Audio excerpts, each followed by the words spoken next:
नमस्कार स्वागत कर पुणी ब्लॉग रे। तो मु किछि दिन ला झारखंड को आसी जाइछि तो देखि दउछि एपट तो अनेक चाषी लोक मैंने जेहेतु रुहंती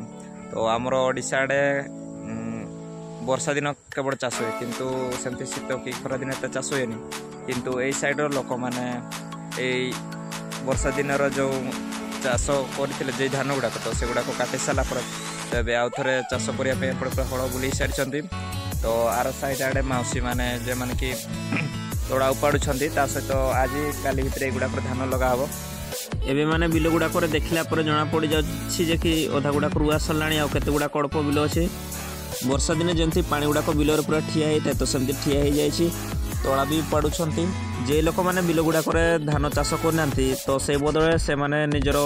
बिल गुड़ाक परिवा चाष करपटे बिलाती बैगण ता सहित विभिन्न परिवा देखा जाए आलू बैगण सेमती अनेक चाष कर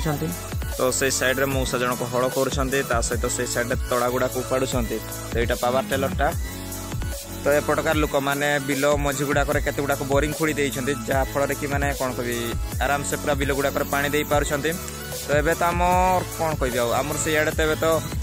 धान क्विंटाल गलानी 2500-3000 तो मु भावुची कि एटा जते बड़े बिक्री करबे धान गुड़ाक तो बहुत रेट बढ़ जाए दिने जे धान गुड़ाक से माने चाष करते से खाती तो आउ बाकी जाक धान जे गुड़ाक शीत दिन चाष हो जाउछि तो एगुड़ाक मु भावुची बिक्री कर दियंती सबुआड़े पनीपरिया गुड़ाक चाष कर देइछन्ति जहाँफल कि एपटू बहुत जगह गुड़ाक देखुची तो एपटू विभिन्न परि गुड़ाक नहीं कि आम सेपटे बिक्री करा जाउछि जहाँफल कि बेपारी गुड़ाक बहुत इनकम कर पैसा गुड़ाक मुझे देखी सबुआड़े विभिन्न प्रकार पनीपरिया भी चाष कर देइछन्ति तो आमर सेपटे कौन कह बैगण 20 टंका कि 30 टंका केजी थी बेले तो एपटे 10 टंका 15 टंका